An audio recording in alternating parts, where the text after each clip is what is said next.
Nikola Tesla को आज दुनिया इलेक्ट्रिसिटी जनरेशन के हवाले से जानती है, लेकिन उन्होंने कई ऐसी खौफनाक इन्वेंशंस भी की थी जिनके बारे में यकीन लाना काफी मुश्किल है। 1896 में उन्होंने गलती से एक अर्थक्वेक जनरेटर बना डाला था जिसकी साइज इतनी कि वो पॉकेट में भी फिट आ सकता था और नुकसान इतना कि बड़ी से बड़ी बिल्डिंग को भी हिला देता था।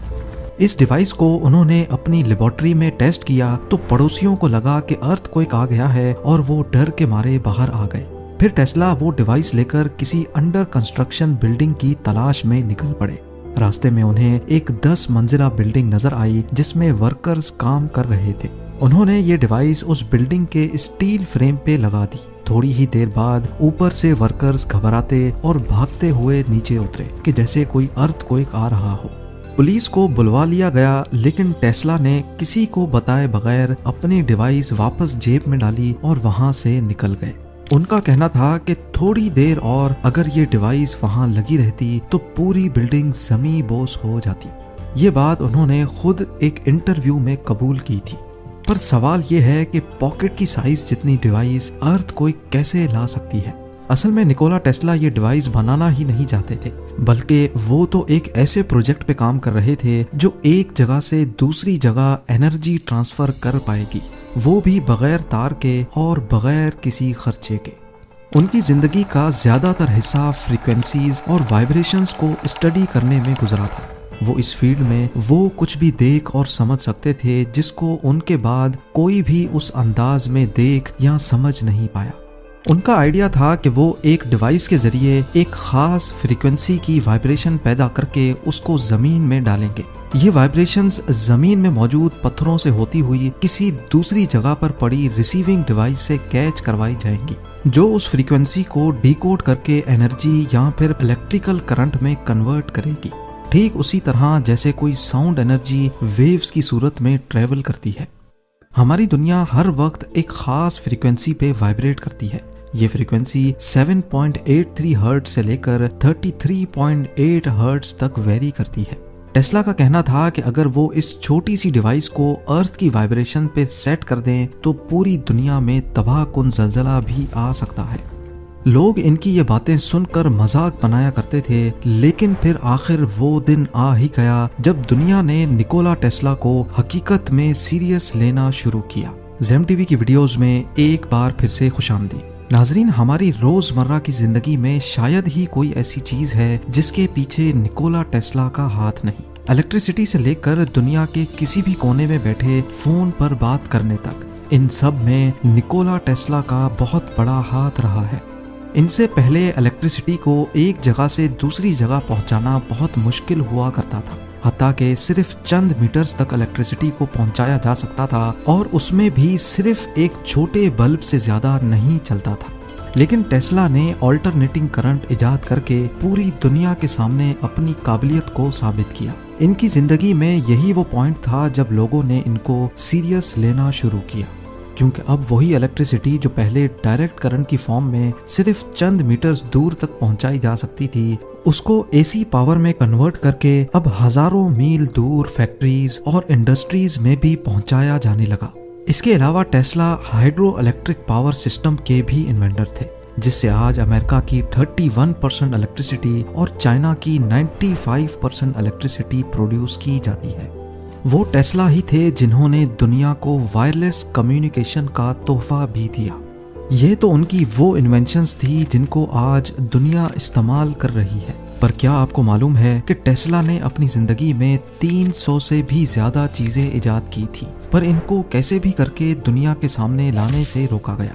मसलन ऑल्टरनेटिंग करंट तो उन्होंने बना लिया, लेकिन अब वो चाहते थे कि वायरलेस कम्युनिकेशन की तरह इलेक्ट्रिसिटी को भी पूरी दुनिया में बगैर वायर के ट्रांसपोर्ट किया जाए। उनके पास नॉलेज तो बहुत थी, लेकिन एक चीज की बेइंतहा कमी थी और वो था पैसा। वो अपना ये आइडिया लेकर जेपी मॉर्गन के पास गए। जेपी मॉर्गन को उनका आइडिया पसंद आया और उन्होंने टेस्ला को $1.5 लाख की फंडिंग देने का फैसला किया।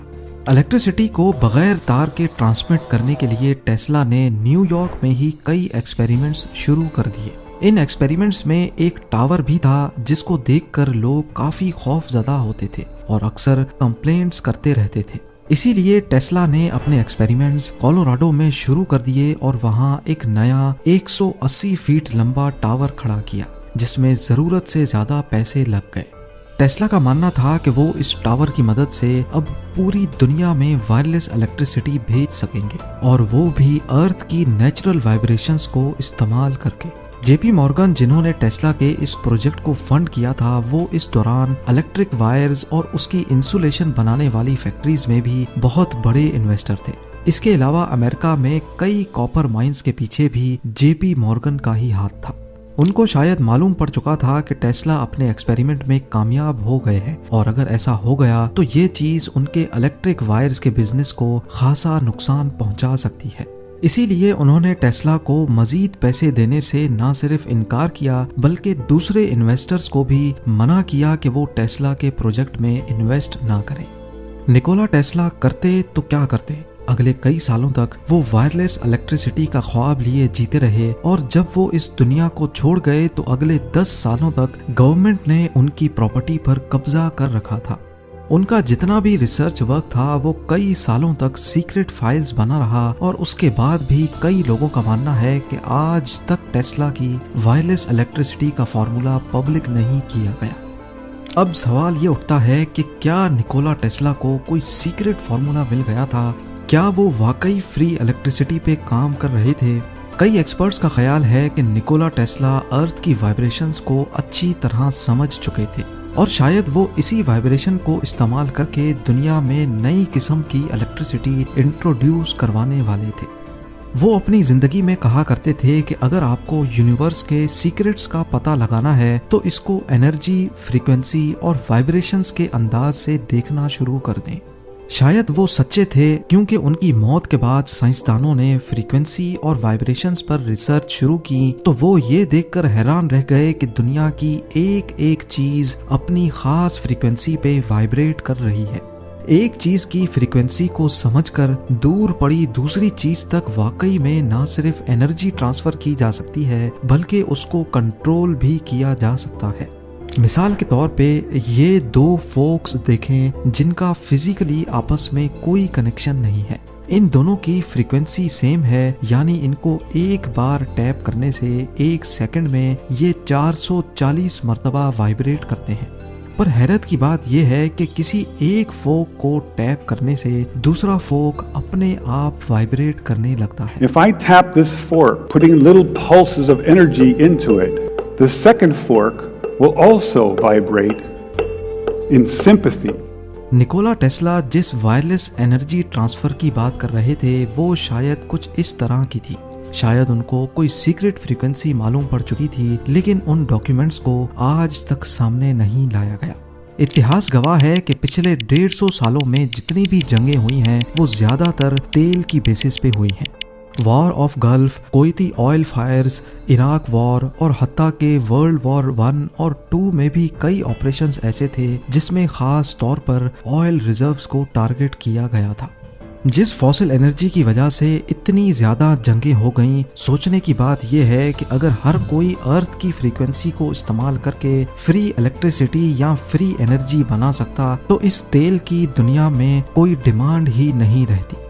इन सब चीजों के साथ साथ टेस्ला की और भी कई ऐसी इन्वेंशंस थीं जिनको सिरे से या तो खत्म कर दिया गया था या टेस्ला के जाने के बाद उन पर मजीद काम नहीं किया गया, जैसा कि डेथ रे बीम। ये न्यूक्लियर बॉम्ब की तरह एक मास डिस्ट्रक्शन वेपन था। 1934 में अपने एक इंटरव्यू में टेस्ला ने बताया कि ये वेपन हजारों मील दूर तक लाखों लोगों की जान ले सकता है, या जहां तक अर्थ की कर्व हमें इजाजत दे। ये टेस्ला का एक नया इलेक्ट्रिक वेपन था जो 50 मिलियन वोल्ट्स पैदा कर सकता था। अंदाजे के लिए समझ लें कि आसमानी बिजली गिरने में जितने वोल्ट्स होते हैं ये वेपन उससे 166 टाइम्स ज्यादा वोल्ट्स पैदा कर सकता था। इसके अलावा टेस्ला ने थॉट कैमरा का आइडिया भी दिया था। जिस तरह एक कैमरा वो सब कैप्चर कर सकता है जो हमारी आंखें देख सकती हैं, इसी तरह टेस्ला का आइडिया था कि हमारे ख्यालात को भी फोटोग्राफ किया जा सकता है, जिससे इंसान जो कुछ भी सोच रहा होगा उसकी फोटो बनकर सामने आ जाएगी। उनके इस थॉट कैमरा ने कभी अमली शक्ल तो इख्तियार नहीं की, लेकिन उनके इस आइडिया से इंस्पायर होकर 1895 में एक्सरे इन्वेंट हुआ था। निकोला टेस्ला एक ऐसे साइंटिस्ट और इंजीनियर रहे हैं जिन्होंने कभी भी पैसे के लिए काम नहीं किया। वो चाहते तो शायद अपनी इन्वेंशन से बहुत पैसा कमा सकते थे, दूसरों की तरह अपने पेटेंट्स को कैश भी कर सकते थे, लेकिन जब उनकी मौत हुई तो उनके पास इतने पैसे भी नहीं थे जिससे उनके होटल बिल को क्लियर करवाया जा सके। उनकी मौत भी आज तक एक मिस्ट्री बनी हुई है। 7 जनवरी 1943 को उनके होटल रूम से उनकी डेड बॉडी मिली। ऑफिशियल्स का कहना है कि ये एक नेचुरल मौत थी, पर लोगों की एक बहुत बड़ी तादाद समझती है कि निकोला टेस्ला को मारा गया था। पर असल हकीकत क्या है? क्या उनके डॉक्यूमेंट्स को 10 साल अपने कब्जे में रखने के बाद सब कुछ पब्लिक कर दिया गया, या फिर अभी भी टेस्ला की चंद सीक्रेट फाइल्स किसी कोने कुदरे में मौजूद हैं? ये तो शायद आने वाला वक्त ही बताएगा। उम्मीद है ज़ेम टीवी की ये वीडियो भी आप लोग भरपूर लाइक और शेयर करेंगे। आप लोगों के प्यार भरे कमेंट्स का बेहद शुक्रिया। मिलते हैं अगली शानदार वीडियो में।